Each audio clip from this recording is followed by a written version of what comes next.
ce geste de toi viendra mon secours.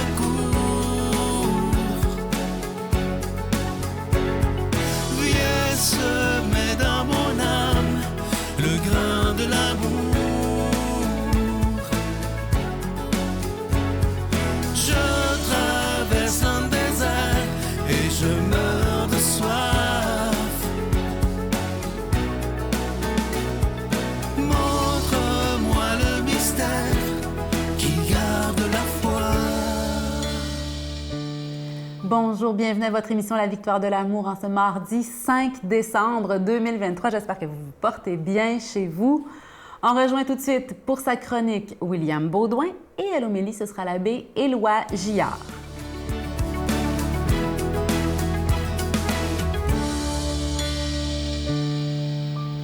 Bonjour à vous, chers amis, j'espère que vous allez bien en cette belle journée. Moi, je pète le feu, je vais très bien. Alors aujourd'hui, dans la chronique du jour, le sujet c'est le canard ou l'aigle. C'est une longue histoire. Aujourd'hui, je n'ai pas travaillé fort. Ma mère m'a transmis cette petite histoire qu'elle a découverte en quelque part, je ne sais pas trop où, et je trouvais que c'était magnifique, donc je voulais vous la partager. C'est une longue histoire. Si on a un petit peu de temps à la fin, on y revient. Alors, ça va comme suit. J'étais à l'aéroport lorsqu'un chauffeur de taxi s'est approché de moi. La première chose que j'ai remarquée dans le taxi était la phrase suivante. « Canard ou aigle, tu as le choix. » La deuxième chose que j'ai remarquée était un taxi propre et brillant, le chauffeur bien habillé, chemise blanche et pantalon bien repassés, avec une cravate. Le chauffeur de taxi est sorti, m'a ouvert la porte et m'a dit « Je suis Jean, votre chauffeur. Pendant que je range vos bagages, j'aimerais que vous lisiez sur cette petite carte quelle est ma mission. » Sur cette carte, il était écrit « La mission de Jean est d'amener mes clients à destination rapidement, en toute sécurité et économiquement, tout en offrant un environnement convivial. » J'ai été impressionné. L'intérieur de la cabine était tout aussi propre. Jean m'a demandé « Aimeriez-vous du café? » En plaisantant avec lui, j'ai dit « Non, je préfère avoir un jus si vous en avez. » Il répondit aussitôt « Aucun problème. J'ai un thermos avec des jus ordinaires et aussi du jus diététique, ainsi que de l'eau. Si vous voulez lire, j'ai le journal d'aujourd'hui et aussi quelques magazines. » Comme si cela ne suffisait pas, Jean m'a même demandé si la température de la climatisation me convenait. Puis il m'a dit quel était le meilleur itinéraire vers ma destination et si je voulais lui parler ou si je préférais ne pas être dérangé. Je lui ai demandé « Est-ce que vous avez toujours servi vos clients comme ça? » « Non, me répondit-il. « Pas toujours. Seulement ces 2 dernières années. Mes premières années en tant que chauffeur de taxi, j'ai passé la plupart de mon temps à me plaindre. Un jour, j'ai entendu un homme me dire « Si vous vous levez le matin en espérant passer une mauvaise journée, vous le ferez très certainement.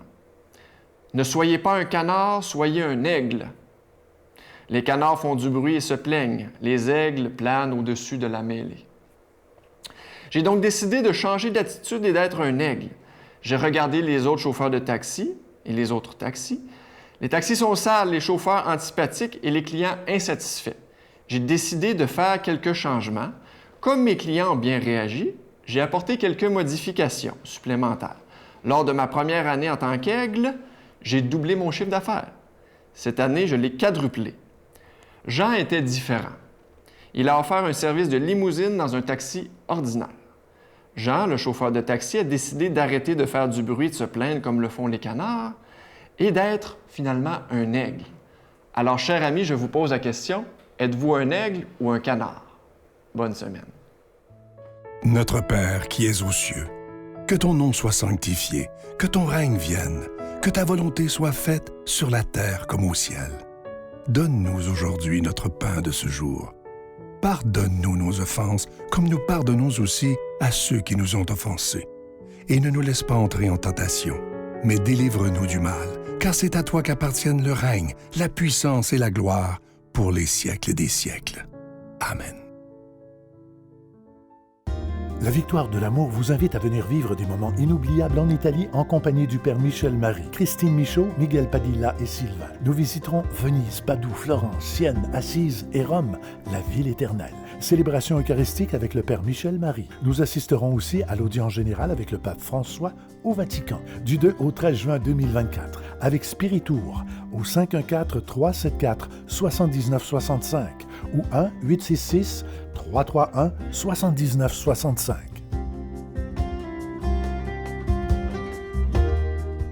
Je suis tellement content de vous présenter ce magnifique cadeau du mois de décembre, une belle exclusivité de la Victoire de l'amour. Il s'agit du bracelet du réconfort. Vous le voyez à l'écran présentement.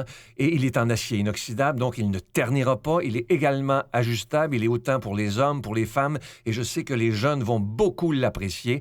Et ce qui est écrit sur le bracelet, c'est pour ça qu'on l'a appelé le bracelet du réconfort. Il est inscrit « Je suis la lumière du monde ». Et parfois, quand ça ne va pas dans nos vies, bon, évidemment, ce bracelet, il est déjà béni, mais quand ça ne va pas dans nos vies, ce n'est pas magique, il s'agit de regarder le bracelet, simplement se rappeler que dans nos moments plus difficiles, nous ne sommes pas seuls. Je vous donne l'adresse en vous rappelant que vous le recevrez avec un don de 25 $, si vous en voulez deux, avec un don de 40 $. Et je vous donne l'adresse, la Victoire de l'amour, case postale 120, succursale Boucherville à Boucherville, le J4B 5-6, je vous la redonne, la Victoire de l'amour, case postale 120, succursale Boucherville à Boucherville, le J4B 5-6. Également par téléphone, par carte de crédit du lundi au jeudi de 8h à 17h dans le 514-523-4433, 523-4433 ou sans frais le 1-888-811-9291, 1-888-811-9291 et aussi sur notre site Internet qui est une façon très sécuritaire, rapide et efficace de faire votre don, le www.lavictoiredelamour.org. Alors, je vous rappelle ce magnifique bracelet, le bracelet du réconfort qui est en acier inoxydable et également, le cadeau de novembre est toujours disponible. Il s'agit de ce beau pendentif de la lumière divine qui est en cristal tchèque. Ça vient avec la chaîne également et ce bijou, il est également béni. Merci de tout cœur de ce que vous ferez pour la Victoire de l'amour en cette période de Noël.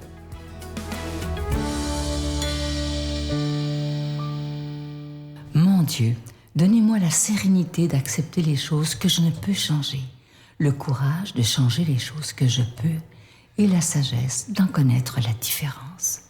Amen.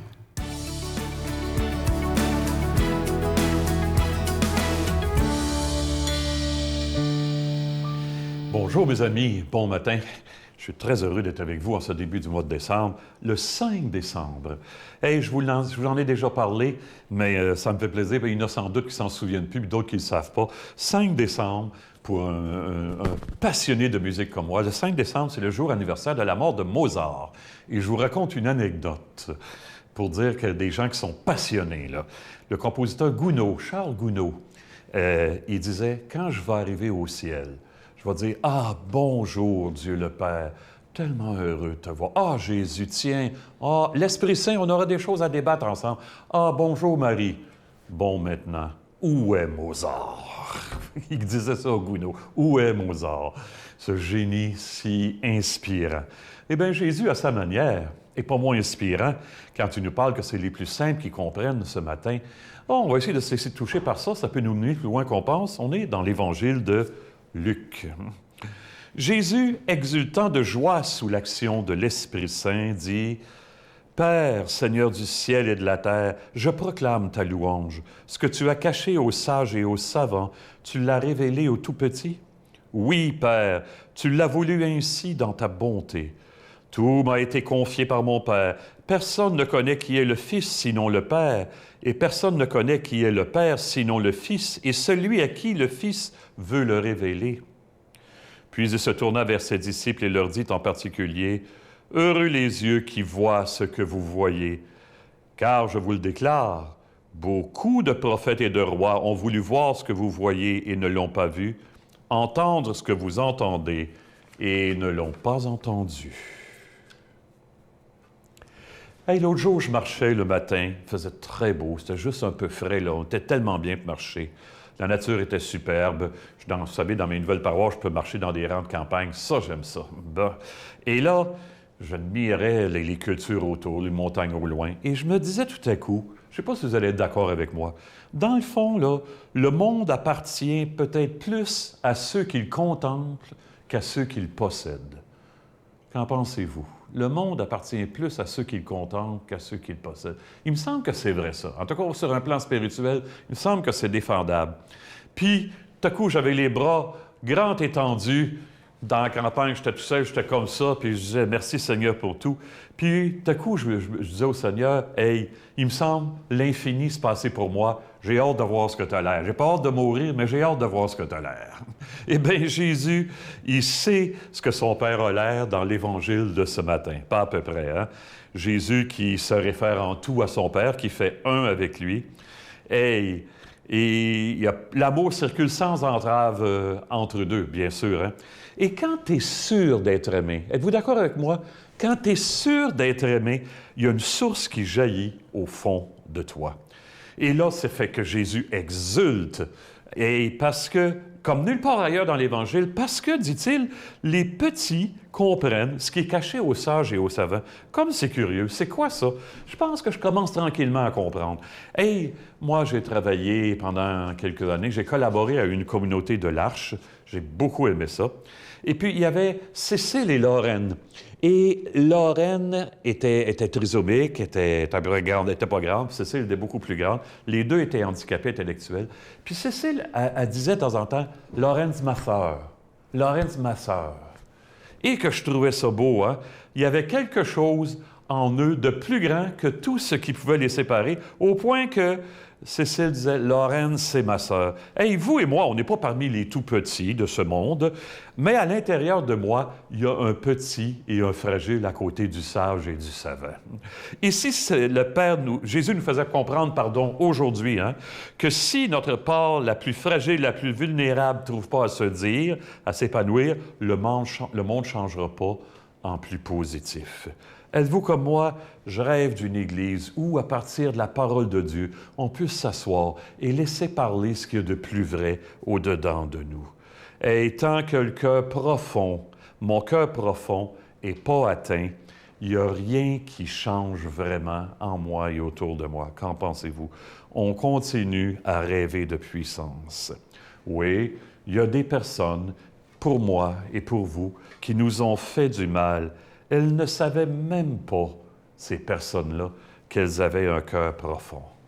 Ah, en quelque part, hein, si l'Église était perçue tout à coup comme une possibilité, comme la possibilité de cheminer doucement, mais irrésistiblement, vers le ou la toute petite en moi, pour y rencontrer la vie, et pour que ça puisse éclater d'une manière si originale en moi, comme en chacun et chacune d'entre nous. C'est probablement ce qu'on a de plus original, hein, notre plus grande fragilité. Que Dieu nous bénisse en ce sens. Lui qui est Père, Fils et Esprit Saint, c'est le cas de dire bonne vie. À bientôt tout le monde. Je vous salue Marie, pleine de grâce. Le Seigneur est avec vous. Vous êtes bénie entre toutes les femmes, et Jésus, le fruit de vos entrailles, est béni. Sainte Marie, Mère de Dieu, priez pour nous pécheurs, maintenant et à l'heure de notre mort. Amen.